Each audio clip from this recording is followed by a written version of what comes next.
Hello and welcome. You're watching Don Bosco Media Network. This is Abigail R. Karmalim bringing to the news and events from Meghalaya. Here are the headlines for today. Anniversary of Pradhanmantri Tuberculosis Bharat Abhiyan celebrated with festivity in Ribhoi. Mysterious disappearance of women and employee from search mission in Abhiyan. Contractor at Maupandor fails to comply despite union's ultimatum. And Umsning MLA calls for MLA power in disaster aid allocation in the Assembly.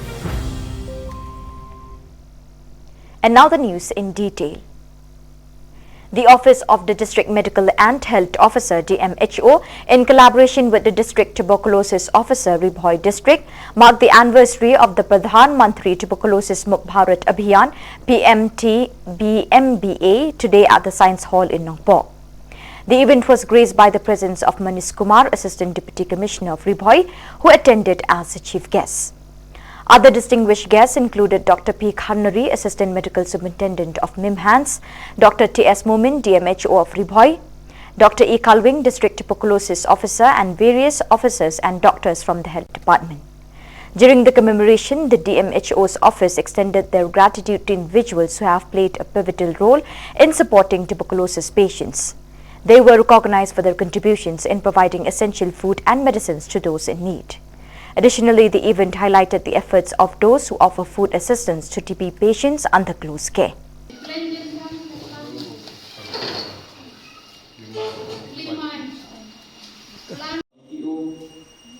Who have arranged all this program.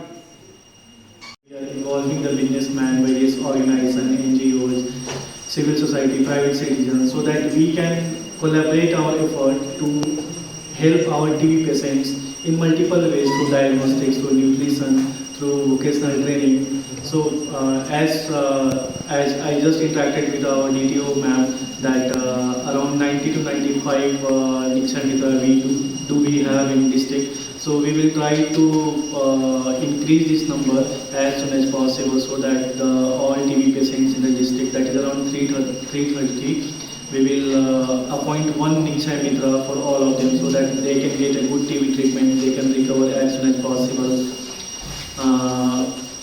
As I remember a golden line from the Mother Teresa, that hand that serve is more sacred than the lips that pray. So to validate that statement, I think it is the good time to all of us to come forward and adopt as much as TB patients, so that we can achieve the target as set up by the Government of India to eliminate TB from this country by 2025. Thank you once again to all the Nikshay Mitra, all the participants in this event, and especially our DTO ma'am and the team. Thank you once again. Good day. Ngeraki kajing dap cisnam jonganega program Pradhanmantri Bharat Abhiyan. Ya kini ke program lapli perda da ke Presiden Jongkari India Srimati Draupadi Murmu haka khandai tarik September 2024. Lengba kini ke program kadai ngidon katong ya kaban penduna lane ban pendu jaitno ya kajing pang TV house nem pusan tingi don kam ya kajing ya trilang jong baro kenang bangila ban job ya kani kathong da kajing ya trilang jong ki briu simet ki seng bhalang nang ta ki nong nikmat beper ki society nang dapat di bat ki institution bakin wan chakmat bakin yarap lem ban ai ya ka jimbam ya ki nong pang tibi kat baki dangdi dawai namar ban rat dengkong ya ka jimpang tibi kidon cibun ki jing kumenta ngimla wat laki nong pang tibi kiyo ya ka dawai ka babahatam bandi ya ka por baki pang henry kidon kamru ya ka jingbam ka bataimet lengba ka jingbam ka bataimet kila ban jam kham kloi nang tapadru bat ka dawai ru kan trekam khambha lada kiyo ya ka bam ka bataimet kumbangi tip menta ba ka jingpang tibi bun ki bayo ya ka ki di ki ba don ka jingduna bam kata ka malnutrition ha ka met ka jongki ti kini ka jing pam TB ka poor state ya ki ren rei la da tu breu ubiang ka bam ka di kata ka bor met ki bor kulit kala ban ya le persya ka tu jing pang wat lau yo ka jing pang TB ru u jam kloi na ka ni ka jing pang te hakani ka sngi ngi rakhe yakani ka sngi ka long ban pen pena pai ba ki briu baro ki badan ka mon ban ting khun ya ki nong pang TB kat ba ki dang di dawai ban ting khun ya ki da ka bayarap ya ki ya ka bai bam ka jongki ka balong kumba si hajar si benai te hadu unriu benai uai nong pang ngi hap ban yarap yu unriu hajar namta riu benai kat bodang di ya kani ka dawai TB te langba kani ka sngi kani ka program ni khot karpat ya baro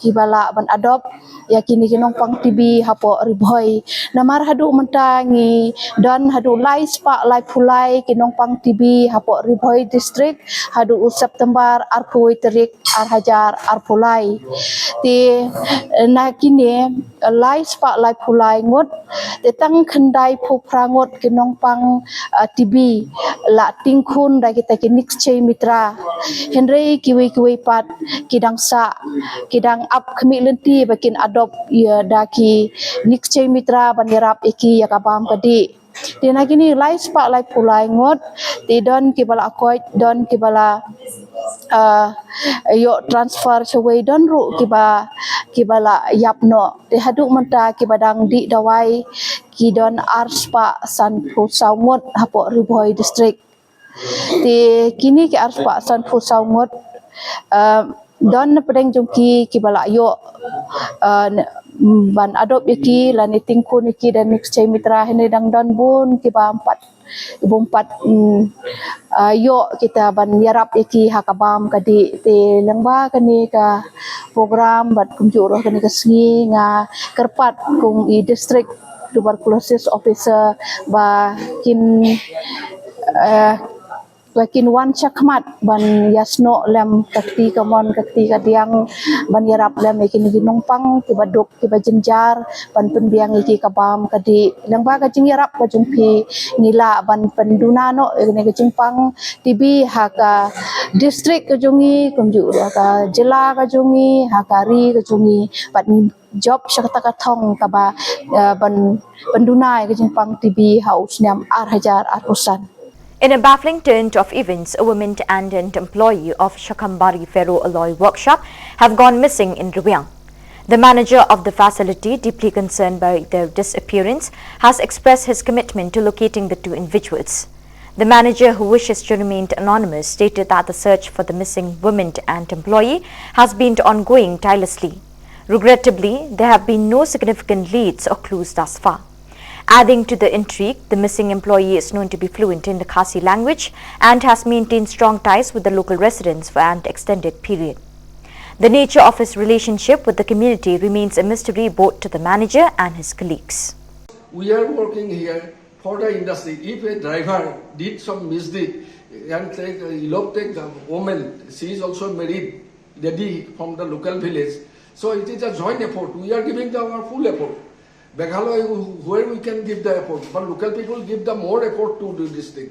But instead of that, we have been given the so pressurized that we have to bring the boy.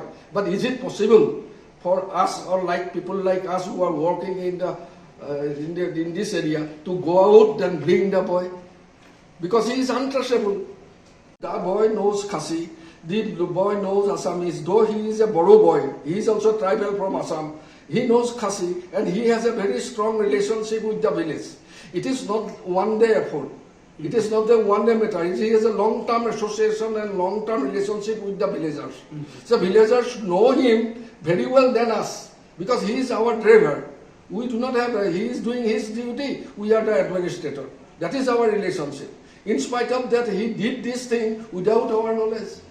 But villagers know, local people knows it very well, Because he knows Khasi, he has a good relationship, strong relationship with all the villagers than us. The HYC Mauthat Circle's ultimatum to a contractor operating a guest house in Maupanlur has ended in disappointment, as the contractor failed to comply with the union's directive to replace non-tribal workers with tribal workers within the stipulated 3-day period. In the previous move, the union had expressed concern over the majority of non-tribal workers employed by the contractor, prompting a call for change.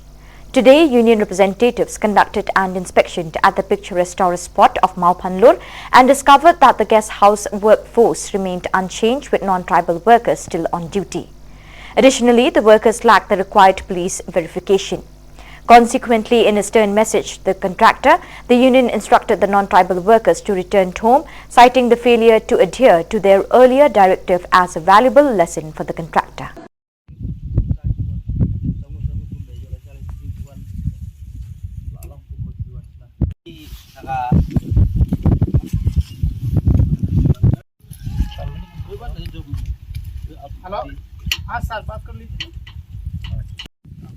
Ni nakaliang jongka HYC Motorashan Circle ngilawan jurip macam tayo hang ne ha bo makulur ba kidon ki dikhar ke bawan tre hang ne re ngisiam ngiong ki ba kimdei bawan tre ne bakin mi no anre nakaliang jong contractor joki uklam pansab ya kan ne ba kajing dawa jungi ka seng kemut ngikwa ba un bujeli no de kinok tre dangi daki khasi Henry uklam pas kami iya kene Henry mentaksi ngelawan menjurip biang ini ngilap bagi dang don. Ya kita kikam bagi treno. Omde kekam kabak Gimong ya kita kabag ngi kasih ngamla Henry ngi kasih ru ngidang la ban tre gitu kekam Henry. Kabag kum ngi kaseng kamut ngi sngo bajing ngi don gajing sokia ba. Nomara dek tegi dikhar. Bagi tre Henry tegi dikhar ru ngi mla ban sutu ngi mla ban tip ki wana kimina ka polis verification ru ikam don tadaw ngiong badangi ki khasi ro tre kam ngidang la ngila pha ka message tu contractor jo kiro ba un pha ba un weng no kini kinok tre ne da tre dangi ki khasi ru ngidang la un weng no bat uklam pas kabe ya kata re hamata kasi ngilawan biang ban jurep bakine ki dikhar gidang don ngila ketu ngila ong gini dikhar bagine ban mi no mata kasi season don. In a recent assembly session, Umsning MLA Dr. Celestine Lingdwa passionately appealed to the government to grant members of the Legislative Assembly the authority to allocate disaster aid. Dr. Lingdwa highlighted the constant influx of disaster-affected individuals seeking assistance from their local representatives, underlining the need for MLAs to play a more active role in disaster relief efforts. The issue gained prominence after Mauringkaneng MLA H.S. Kharpran shared a concerning incident. MLA Kharpran reported that 2 individuals affected by a recent natural disaster had not yet received any financial assistance, contrary to the claim of Health Minister Kilmen Shilla, who asserts otherwise.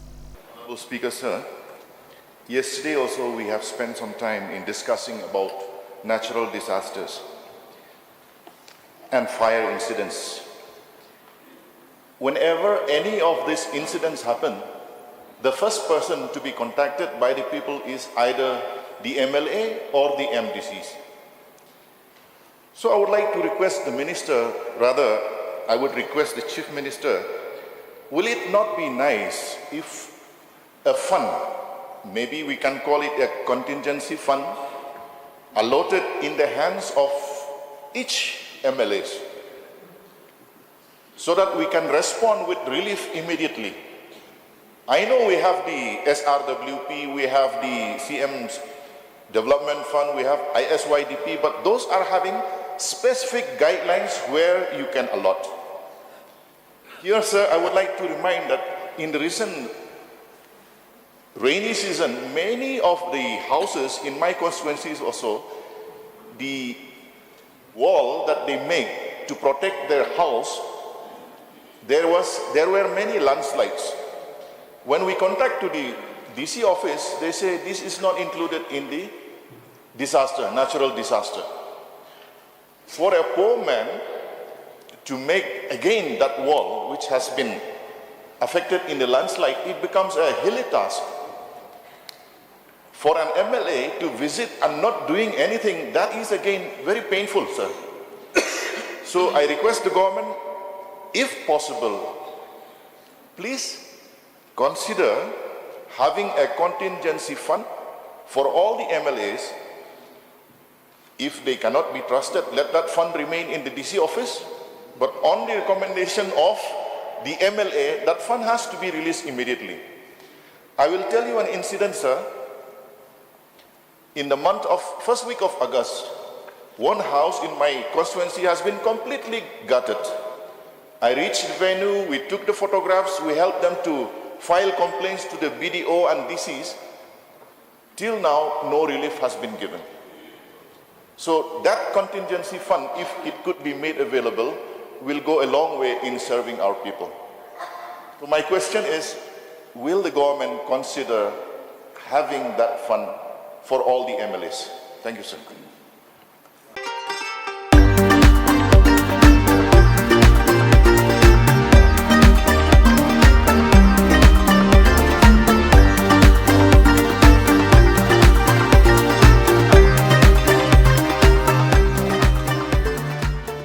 In a significant development during the autumn assembly session held on September 22nd, Arden Basayamot, the MLA representing Nongkrem, brought the pressing issue of escalating commodity prices to the forefront.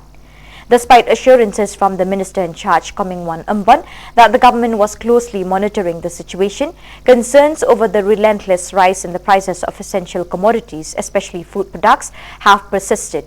MLA of Soyong, while addressing the assembly, raised a crucial question regarding the impact of the arrival of a train in Mendipathar on the stability of commodity prices. Furthermore, the MLA shed light on the alarming issue of plastic rice circulating in the market.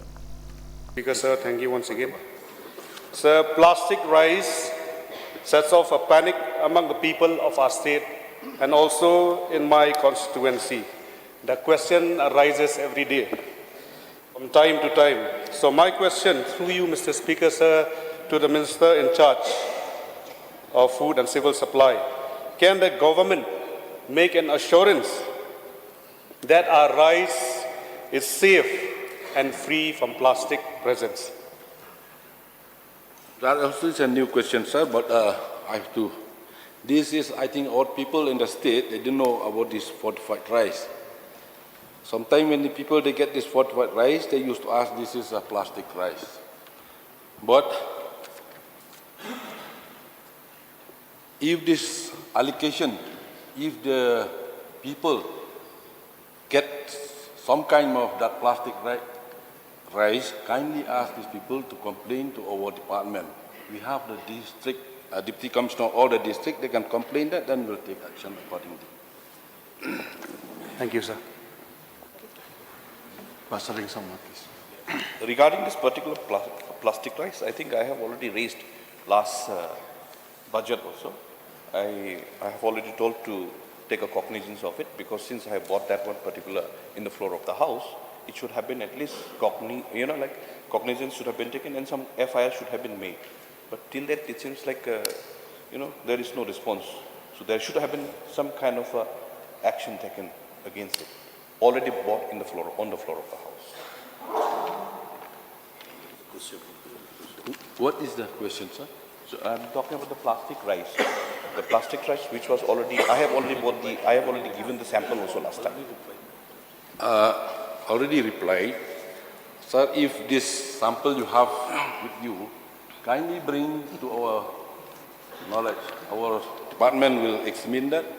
We'll have to send and check in the laboratory, then we'll know this is a real plastic rice or original rice. I have bought that one, sir. I have placed it also, and I have given it also last time. Where it was kept, I don't know. I have kept it. You can recall the last session. I bought the rice. Mr. Speaker, sir, I guess the question was on a specific issue about rice. We have gone to plastic rice. Nonetheless, the concern is important, and I will personally look into the matter, and we will get back to the honourable members. Sir, please. Sorry, you want one more question? Oh, yes, sir.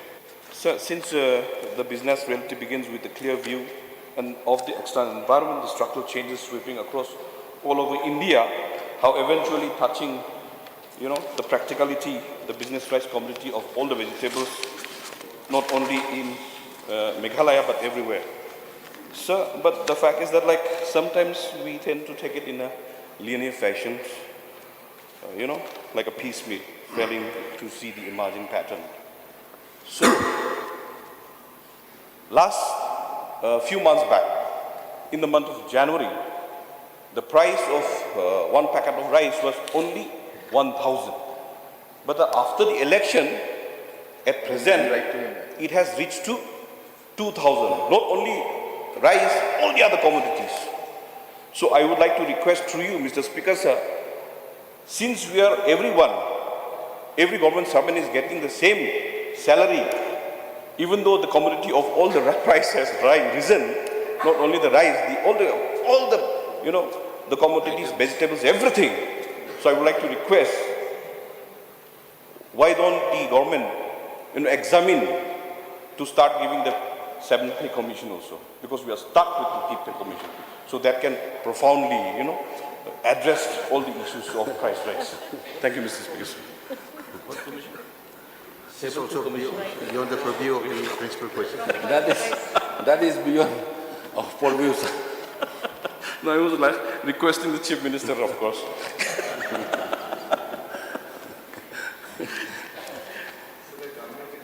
Currently following the 5th pay commissions. The process will continue as per that process. Barden, Sir, as per the reply of the Honourable Minister, but sir, it seems that it does not translate on the ground, sir. So price rise is a very serious issue. It has affected badly, especially for the common man. So now we have received information, sir, that almost every week there is an increase in the price of rice. So there is a saying, among the people that the main reason for the cause of price rise is because of many extortion that is taking place in the state. So these businessmen, in order to recover, they have to increase the price. So maybe I want to know whether the government has been informed, is aware that one of the reasons for the cause of increase in price rise in essential commodities is because of extortion that is taking place in different forms. Because it's increasing every week, sir. For months, for 4 or 5 months now, it has crossed 500s. Say 5 months back, the rise of the price is 100 per packet. Now it has touched 60. So this is a very serious issue, sir. I want to know whether the government is aware of that fact, whether that is true or not. The reason that led to the price rise in essential commodities. Sir, the price rise is not in our state only. I think all over India, because this is the external factor, like insufficient food production, timing of monsoon season, increased fuel price, labor costs, growing population, supply and demands imbalance, and climate change with increased extreme weather events, including drought, storm, or insufficient rain. All these factors contribute to price rise or inflation. So, sir, so in that case, may I know from the minister in charge whether the increasing in the rate of rise every week is as per the notification of the government? Sir, we have the District Monitoring Vigilance Committee regarding this, to control this, to check all this price rise in all the districts. That's why I already replied. We capture all 3 local market daily by using mobile app with the GPS coordination. All districts, they do all this prevention for these essential commodities. So because, sir, the increase in price is not happening quietly or in a sense of a black market. If you go to the market in Yodo, they will sell, say, 1,000 this week per packet, and next week they will sell 1,200. So is that considered as a price being notified by the government or a black market in that case? Sir, we have this Prevention of Black Marketing, Supply of Essential Commodities Act 1980 and Essential Commodities Act 1955 are both implemented, and action taken report to the office under both Act as updated and reviewed time to time on the portal of the Ministry of www.fwcinfoweb.nic.in ECR by the 10th of every month. You can go through this website, you can see all this price all over India. In the month of March and April 2020, there was a heat wave with affect the showing period, and with the late arrival of monsoon, production was affected, which caused the increase of price. In a bid to streamline and expedite major projects within the state, the government has officially established 124 consultant companies. These companies are tasked with delivering their expertise to ensure a more efficient and effective approach to ongoing and upcoming initiatives. The move comes in response to concerns raised by Ampati MLA Miani Dishira, who questioned the state's approach to handling significant projects. In addressing these concerns, the Chief Minister emphasized the importance of having specialized skills at hand to execute projects such as the construction of car cable systems and glass skywalks in the region of Maukudong. Kasorkar kala thungshi spa ar pusau tuli ki consultant nagabantaban Peit iki project ba pher hagajala ki badon kam me kajing trei ki ba kham he bat ki badon kam me kajing tibet pan trei haba juba be kajing kali bawan ra daka MLA na Ampati Kamiani Dishira Menteri Ulaong baka kam ba kita ki consultant ki Peit ki de ki badon kam me kajing tibet ka ba paka kum kajing shna ya ki cable car lani kum kajing king yet hamau kudong. Reply to star question 177A. So the total number of consultants is 124. B, so the total number of consultants currently appointed specifically for externally aided projects is 59. C, sir, 22.56 crores.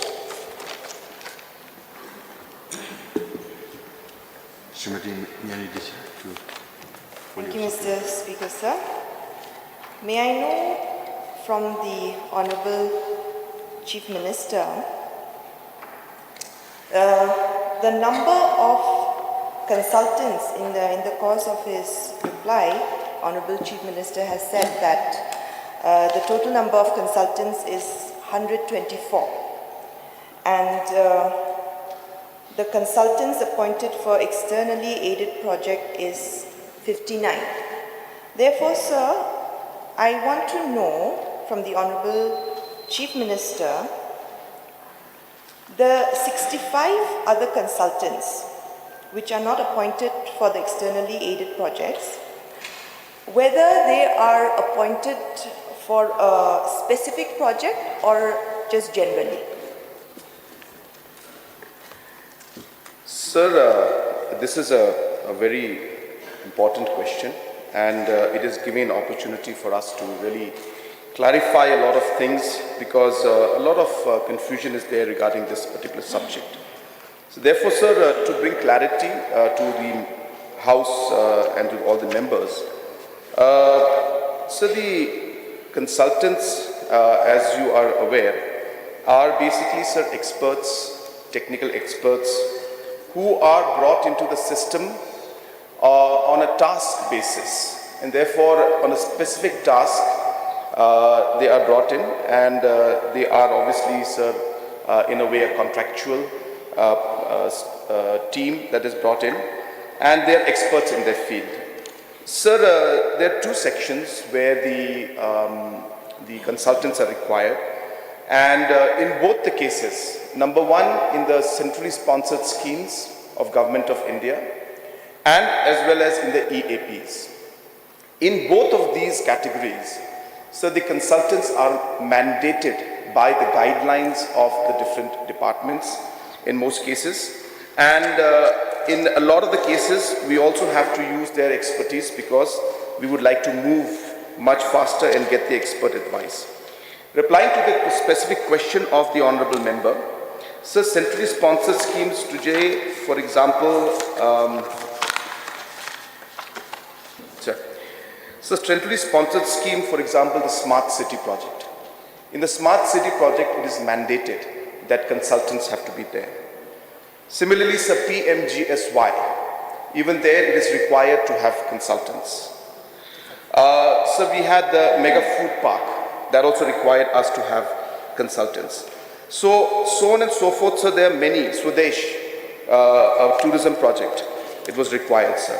So therefore, apart from externally aided projects, a lot of the centrally sponsored schemes also are required to have consultants. So I also would like to bring to the notice of the House that to give an example of why this is very important to us.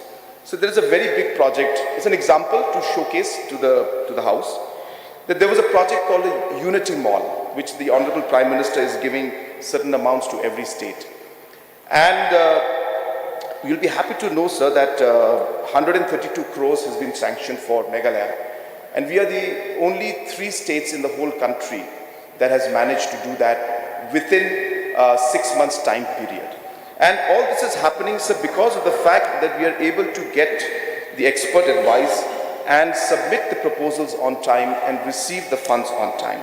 And hence, sir, there is a certain level of expertise that is there. Again, to reply very short to the Honourable Member's question, it is both for EAPs and centrally sponsored schemes.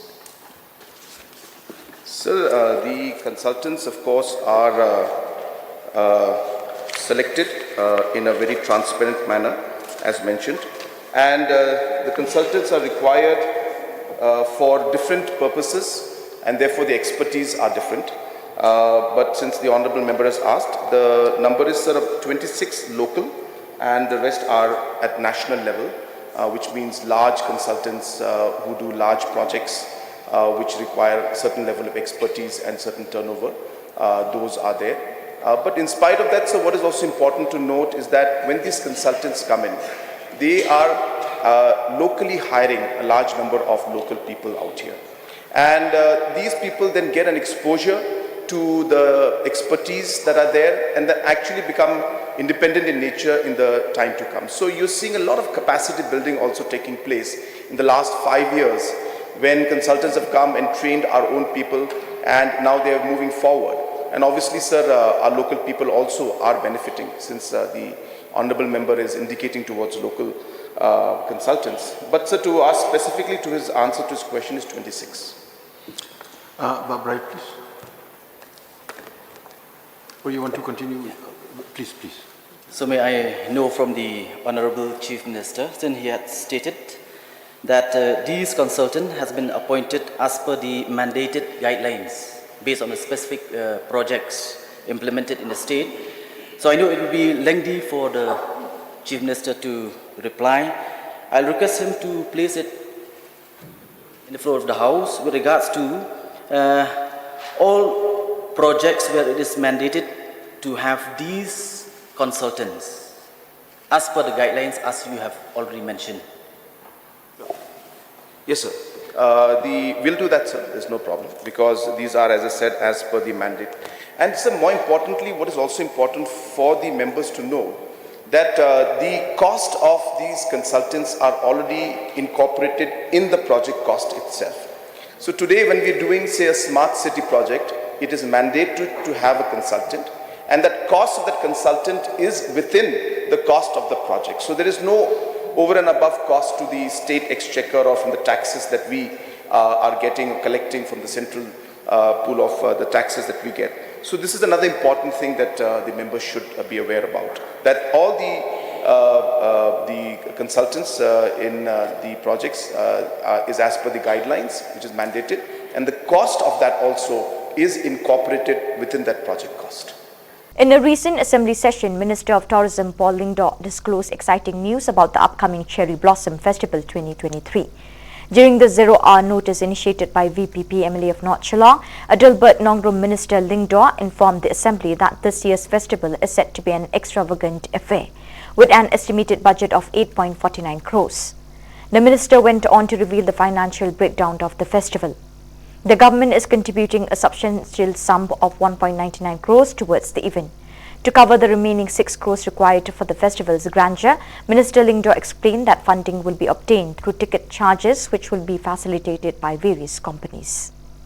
Member from Shillong North, I would like to clarify here that the arrangement of funds by the Tourism Department to organize the Road to Cherry Blossom Festival at India and at Thailand from the 1st to the 30th of October this year, and the Cherry Blossom Mega Music Contest on the 17th of November. So at the core of Meghalaya's distinctive identity lies its warm and hospitable people. The people of Meghalaya are renowned for their deep-seated passion for music and their unique cultural heritage. This fervor for music permeates every facet of life in the state and is celebrated with unparalleled enthusiasm throughout the year. With its picturesque landscapes, rich cultural heritage, and the resounding rhythms of its music, Meghalaya rightfully earns its title as the rock capital of India, or rather the music capital of India. Festivals serve as a potent branding tool for Meghalaya, positioning the state as a welcoming tourist destination and sparking positive conversations on a global scale. The Cherry Blossom Festival in particular has gained national and international recognition, symbolizing the state's charm. So the organization of these festivals serves multiple crucial purposes.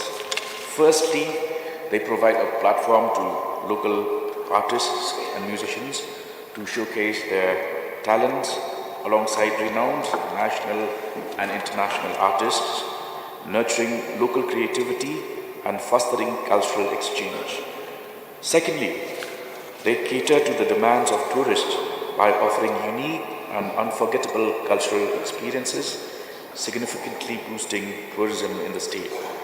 Thirdly, they serve as powerful instruments for state branding, elevating Meghalaya's global profile as a cultural and artistic hub. Sir, it is in recent years, festivals and events have become integral elements of state tourism strategies across the country. States like UP, Goa, Haryana, Sikkim, Nagaland, Assam, Arunachal Pradesh have recognized events and festivals as essential components of their tourism development strategy. Events like the Ladakh Festival, Sunburn Festival in Goa, the Surajkund Mela in Haryana, Hornbill Festival in Nagaland are a few that we can mention as events sponsored by the respective governments.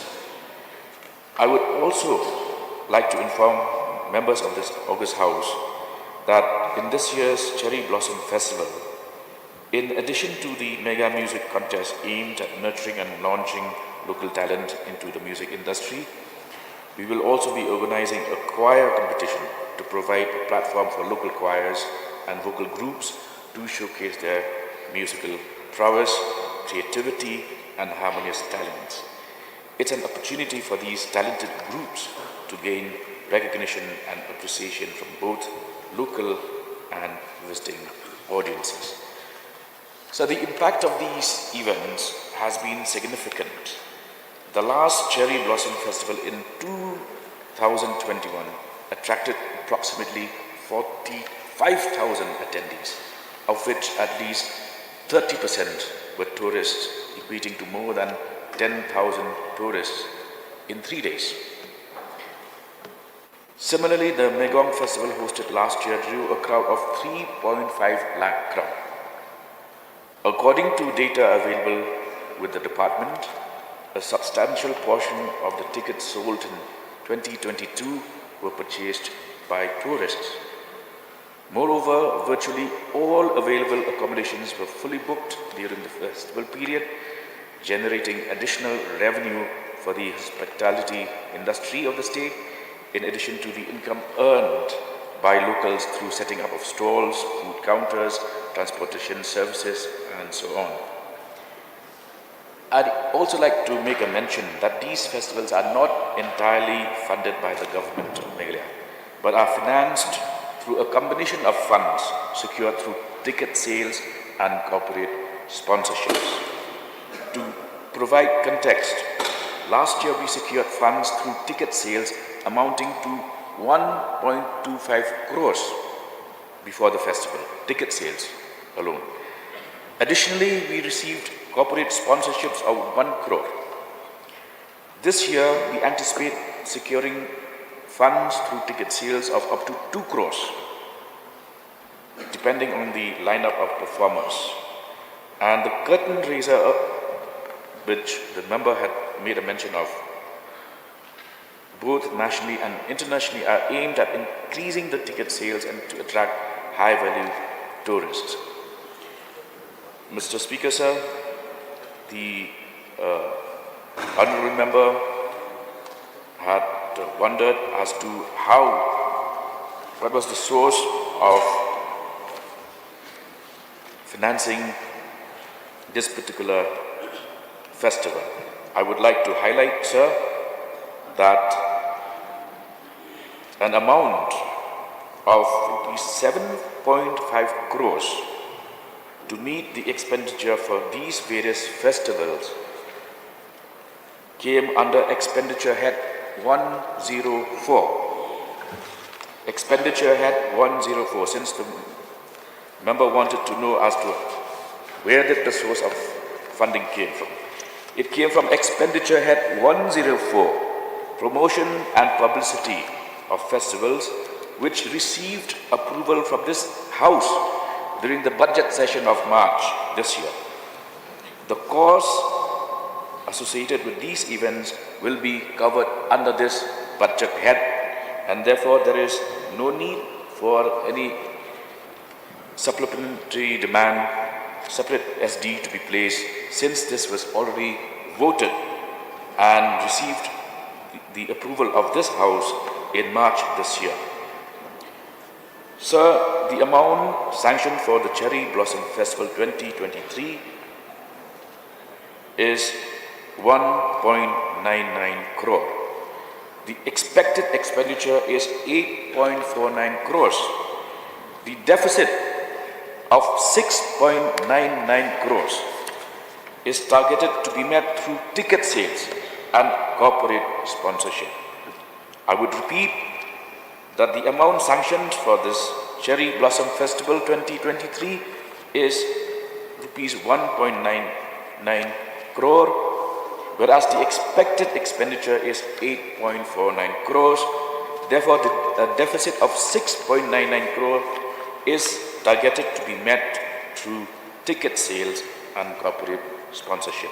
With the above information, I hope I have been able to clarify the issues raised by the Honourable Member. In a grim discovery, a lifeless body was recovered near the Wadanang Cemetery in Tura, located in the West Garo Hills on Friday. The deceased has been identified as Amit C.H. Marak, a resident of Dubasi Para in Tura, West Garo Hills. Local authorities received the distressing report and promptly responded to the scene. The body was found in an unconscious state, raising immediate concerns. Preliminary investigation suggests that a drug overdose may have been the cause of Amit C.H. Marak's untimely demise. In order to ascertain the exact cause of death, a post-mortem examination of the deceased is currently underway.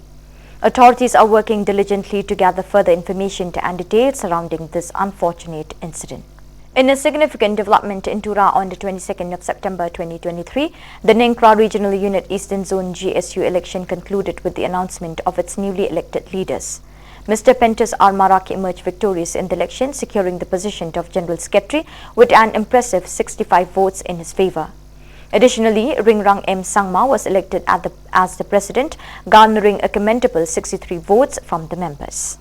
Angni bimko rungrang mga anga Nengkra regional unit to dal president ko president ni posto siyo ka kuman pa lagi chingni ya GSU na riba ni de singa student rang ni ningnikan nirang ko nki anthan ba andak ba ningnikan nirang ko chatho te mena singa bisong ni ningnikan nirang ko nki khusiong jai singa ba apsan jat ko ga phana aro absan kumonge delna nemena chingade absan kham ko khana ne angni yanuna ibani de maksungani ma kusana thela angni bimkon pentus armanak ma angaya nengkra regional unit ni general secretary onge siakwani ko dalo man paha dalo ya chenyo angam khangchi student nangna bisoni mai issue chungona raba uchinga rangsan tekap kana ba rake kham kana student baksa kham kana gata chinga jotung hagen arum khangchi student san ngai gi chinga jatna aro ya songni manderangna area ni manderangna chinga rake kham khangna gata jotung hagen. The Sacred Heart Theological College in Meghalaya, Shillong, successfully hosted a 3-day symposium on ecumenism with the theme Hearts United in Christ, a united Christian response to social religious concerns in Northeast India from September 18 to 20, 2023. Father Dr. Jose Chunkapura SDB, the principal of the college, emphasized the importance of unity and collaboration within the Christian community, especially during challenging times affecting society. The symposium aimed to address critical issues such as violence, good governance, corruption and environmental concerns, fostering a united Christian response. Distinguished guests included Most Reverend Dr. Pioli Lingdo CNI as the chief guest, who stressed the significance of understanding one another and working jointly for Christian unity. Archbishop Emeritus of Guwahati, Most Reverend Thomas Menamparampal STP, provided essential insight in his keynote address, guiding the discussions on pertinent concerns. Several speakers who presented thought-provoking papers on Christians' response to different issues includes Reverend Dr. Edwin H. Kharkongor, Pastor Timothy C. Moment, Reverend Dr. Bakirmin Nongplo, Archbishop Most Reverend John Mulachira, Most Reverend Dr. Thomas Pulapillal, Reverend Dr. Mrs. Chakme Marak, Mr. Alan Brooks of the United Christian Forum, Father Tom Mangath Thurthaze, Reverend Father Richard Majau, and Reverend Dr. Barnes Mauri, STP, who sum up the symposium's outcomes in his valedictory talk. So viewers, with that, we have come to the end of today's edition. Till we meet again, thank you for joining us.